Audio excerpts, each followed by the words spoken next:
कर्ज माफी नाही. आमची दाबा, कुणाची दाबा? बटन दाबा. पण बटन दाबल्यानं होईल काय सर? आम्हाला मतं भेटतील. सर जर तुमच्यावर कोणी जर मतचोरीचा आरोप केला तर तुम्ही काय करणार सर?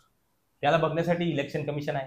आणि इलेक्शन कमिशनवर जर आरोप केला तर मग आम्ही आहे. वा सर. काय होता सर, पेट्रोल भावाबद्दल तुमचं काय मत आहे? क्या बात आहे सर. नमस्कार, मी शब्दगुळू युट्यूब वाला 90 वरून टल्ली झालो या कार्यक्रमात तुमच्या सर्वांचं स्वागत. तर आज आपण चर्चा करणार आहोत राजनीतीवरती आणि आपल्याला लाभलेले पाहुणे आहेत गजेंद्र देशविके. सर्वप्रथम तुमचं स्वागत सर. तर आपण चर्चेला थेट सुरुवात करूयात. तर सर्वात महत्वाचा मुद्दा असा आहे की भविष्यात तुम्ही पंतप्रधान म्हणून निवडून आलात तर तुमचं कामाचं स्वरूप काय असेल? कामाचं स्वरूप माझं सरळ आहे. धर्माधर्मात वाद लावणं. धर्माधर्मात वाद लावणं? पण याने म्हणजे देशावरती काय परिणाम होतील सर? देशावरती परिणाम होतील, झालेच पाहिजे. कसे सर? आपला धर्म प्रखर बाळगला पाहिजे, धर्माबद्दल प्रेम असलं पाहिजे, धर्माधर्मात वाद लागला पाहिजे. पण याने वाद होतील असं नाही वाटत आहे का सर? होतील, उद्या त्याने आमचा पक्ष मजबूत होईल, वोट बँक होईल आमच्याकडे. काय काय काय महत्वाचा मुद्दा बोलला सर तुम्ही. म्हणजे तुमचं जे स्वरूप आहे ते एकदम प्रखर आहे सर. प्रखर. बर. दुसरा मुद्दा असा होता सर, निवडून येण्यासाठी तुम्ही काय काय पर्याय करणार आहात, काय स्वरूप असेल तुमचं? पहिले तर आम्ही प्रत्येक जिल्ह्यात, राज्यात, गावागावात, खेड्यापाड्यात आमचे भक्त तयार करणार आहोत. त्याने तुम्ही अंधभक्त म्हटलं तरी चालत. आणि त्याचा तुमच्या पक्षावरती काय परिणाम होईल, म्हणजे मतदानावर काय परिणाम होईल सर? परिणाम हा होईल की हे भक्त, हे लोक, हे आमचे अंधभक्त जे कोणी आमचा विरोध करेल त्यांच्या विरोधात उभे राहतील. क्या बात आहे सर. वा वा. त्याच्यानंतरचा मुद्दा असा होता सर, महाराष्ट्रात तुमच्या पार्टीचा चेहरा कोण असेल? टरबूज. काय सर?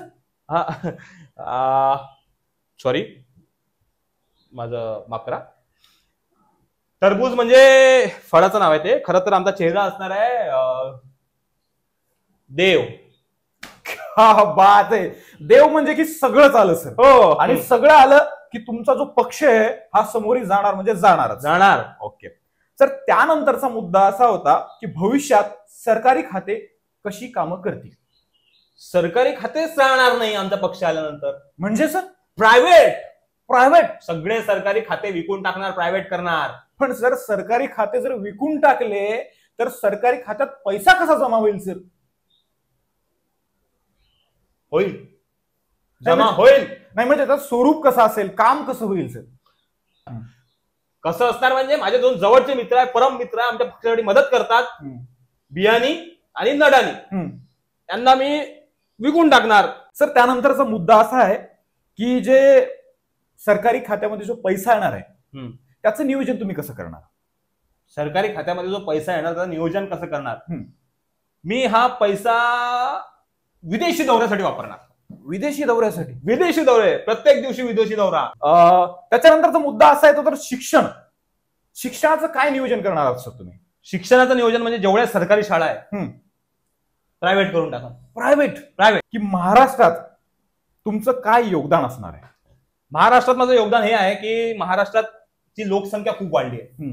खूप लोकसंख्या झाली आहे आणि ही लोकसंख्येवरती दबाव म्हणजे लोकांना राहायला जागा नाही आहे. इंडस्ट्रियल एरिया खूप झाले आहेत. तर हे इंडस्ट्रियल एरिया मी सगळे गुजरातला घेऊन जाईल. गुजरातला म्हणजे जेणेकरून लोकांना इथे जायला जागा मिळेल ना. बरोबर सर, बरोबर. क्या बात आहे सर.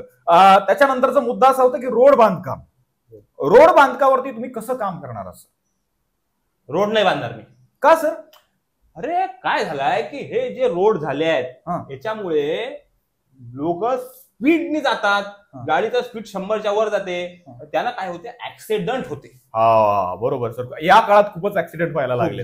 आणि जर समजा रोडावर खड्डे असले तर काय होते की लोक ते खड्डा वाचून गाडी चालवतात, म्हणजे कमी स्पीड मध्ये चालवतात आणि ऍक्सिडेंट होत नाही.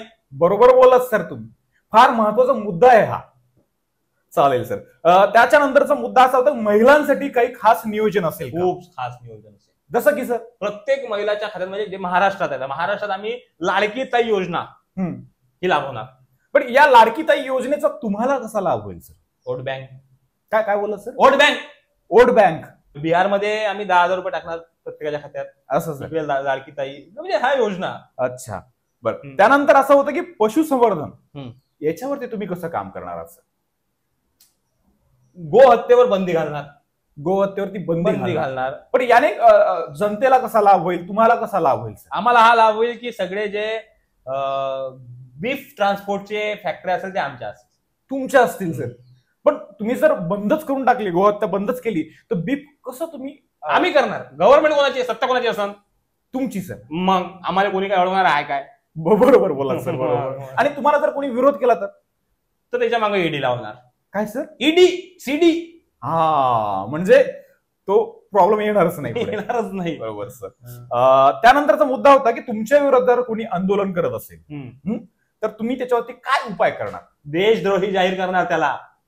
देशद्रोही म्हणजे महत्वाचं म्हणजे मी काय करणार की मोठ्या मोठ्या बॉलिवूड सेलिब्रिटीला घेऊन तेव्हाचं जे मोठं म्युझिक लेबल असेल त्याच्यावरती गाणं रिलीज करणार, मोठ्या मोठ्या कलाकारांना, मोठ्या मोठ्या बॉलिवूडच्या कलाकारांना घेऊन. गाण्याचं नाव असेल गजेंद्र गजेंद्र गजेंद्र है तो मुमकिन है. हा, क्या बात आहे सर. म्हणजे तुमचं इथून पुढचं जे नियोजन आहे म्हणजे 5-50 वर्षाचं तुम्ही नियोजन करून ठेवलेलं. तर याने काय होईल, या गाण्याने बॉलिवूडचे जे बिचारे कलाकार आहेत ज्यांच्याकडे कामं नाही त्याला कामं मिळतील, कलाकारांना कामं मिळतील. क्या बात आहे सर. सर्वात महत्वाचा मुद्दा त्यांनी सांगितलेला आहे की कलाकारांना काम मिळेल. त्याच्यानंतरचा मुद्दा असा होता की तुम्ही मतदारांना काय सांगणार आहात? हा, मतदारांना मी तुम्हाला हेच सांगतो की मतदान करा, कोणालाही करा, विरोधी पक्षाला करा, आम्हाला करा, पण मतदान करा, जागरूक व्हा. पण माझा मुद्दा हा आहे सर, जर विरोधी पक्षाला जर मतदान केलं तर तुम्हाला त्याचा कसा लाभ होईल? मस्त प्रश्न आहे. प्रत्येक ठिकाणी राजकारण नसते चालत. माझा हाच मुद्दा आहे की मतदान करा, तिथे जाऊन बटन दाबली पाहिजे. बटन दाबणं गरजेचं आहे. बटन दाबा, आमची दाबा, कुणाची दाबा, बटन दाबा. पण बटन दाबल्यानं होईल काय सर? आम्हाला मतं भेटतील. कशी? म्हणजे नागरिक हक्क बजावेल ना. हा, बरोबर बोलात सर तुम्ही. पण अजून एक मुद्दा मला सुचला होता सर. शेतकऱ्यांबद्दल तुमचं काय म्हणणं आहे? त्यांचे नियोजन कसं करणार आहात तुम्ही? त्यांना कसे लाभ देणार आहात? त्यांना लाभ म्हणजे त्यांच्या मालाचा भाव आम्ही कमी करून टाकणार. पण कमी केला तर ते खातील काय सर? त्यांच्याकडे पैसाच येणार नाही ना. मला सांगा, शेतकरी सोयाबीनचं तेल शेतकऱ्याला लागतं की लागत? लागते सर. लागतं की नाही? हो. मग जर शेतकरी सोयाबीनचं तेल घ्यायला जाईल, समजा त्यांनी 50,000 रुपये दिले तेल क्विंटल मागाने, ठीक आहे, तेल उलट महाग होऊन येईल. शेवटी शेतकऱ्याला तेल तर विकत घ्यायला जावंच लागेल ना. बरोबर सर. मग तेल परवडणार आहे का गरीब शेतकऱ्याला? नाही, परवडणार तर नाही. तेच 2,000 रुपये क्विंटलला आम्ही सोयाबीन घेतलं, त्याचं तेल काढलं तर 150 रुपये देऊ शकतो ना शेतकरी. बरोबर सर, बरोबर बोललात. दूरदृष्टी. पण कर्जमाफीबद्दल तुमचं काय मत आहे सर? कर्जमाफी नाही करणार, फुकटचा खाऊ देणार नाही कोणाला. कर्जमाफी नाही. पण सर, सर्वात महत्वाचा मुद्दा आहे की कर्जमाफी व्हायला पाहिजे, कारण शेतकरी हा खूप महत्वाचा भाग आहे आपल्या देशाचा. म्हणजे त्यांच्यामुळे आपला देश चालतोय. कर्जमाफी नाही मिळणार सर. नाही. पण याचा कसा म्हणजे आपल्या अर्थव्यवस्थेवर काय परिणाम होईल का सर? नाही होत. शेतकऱ्यांनी काय फरक पडतो? शेतकरी जगला काय, मेला काय, तशी आत्महत्या करतेस ना. हा, बरोबर बोललात सर तुम्ही, बरोबर बोललात. त्यानंतरचा मुद्दा असा होता सर, जर तुमच्यावर कोणी जर मतचोरीचा आरोप केला तर तुम्ही काय करणार सर? त्याला बघण्यासाठी इलेक्शन कमिशन आहे. आणि इलेक्शन कमिशनवर जर आरोप केला तर? मग आम्ही आहे. वा सर, चांगलं नियोजन आहे तुमचं. त्यानंतरचा मुद्दा असा होता सर, पेट्रोल भावाबद्दल तुमचं काय मत आहे? क्या बात आहे सर. म्हणजे एकदम चांगलं नियोजन आहे तुमचं. ऑर्गॅनिक नियोजन, ऑर्गॅनिक. Okay sir. आता सर्वात महत्वाचा मुद्दा असा होता सर, न्यूज चॅनलवर तुमचं काय मत आहे सर? न्यूज चॅनलवर माझं हे मत आहे की न्यूजवाल्यांनी सत्ताधिकाऱ्याची चाटावी.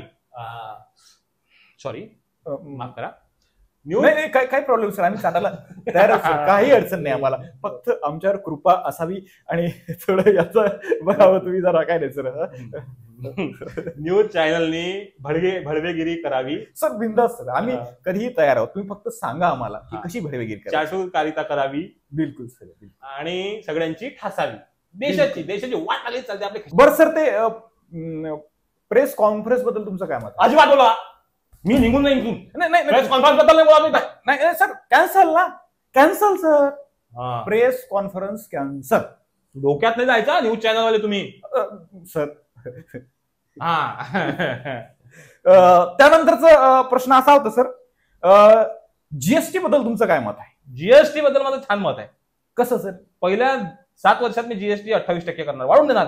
हा, मग लोक ओरडायला लागली, बोलायला लागली हा, की 10% कमी करणार. 10% कमी करणार. कमी करणार. आणि भाव कमी होईल का नाही सर? म्हणजे वेळ आहेस का? नाही होणार. केव्हा बात आहे सर, तुमचं डिव्हिजन एकदम कमाल आहे अरे सर. म्हणजे. सर आवडलं, मला आवडलं. वा वा. पण हा सर. हे सगळं होऊनही तुम्ही पत्रकार लोकांनी माझ्या न्यूज चांगल्या दाखवायच्या. बिलकुल सर, तुम्ही सांगाल तसंच होणार सर. हा. आणि विरोधी पक्ष जर तुम्ही डिबेटला बोलवलं त्याला बोलू द्यायचं नाही.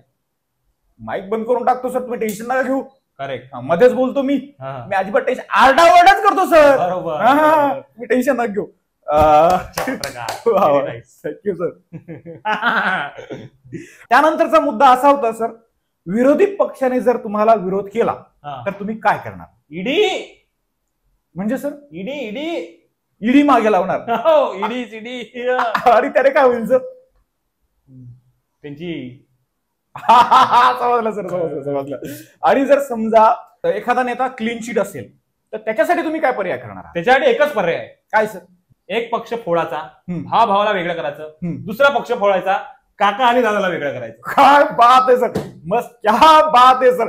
फारच व्यवस्थित नियोजन आहे तसं. तर आज आपण अशा प्रखर व्यक्तिमत्वासोबत चर्चा केली आहे.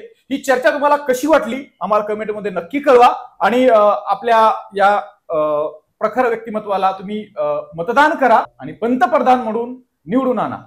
तुम्ही निवडून नाही आणलं तरी फक्त बटन दाबा. बटन दाबा.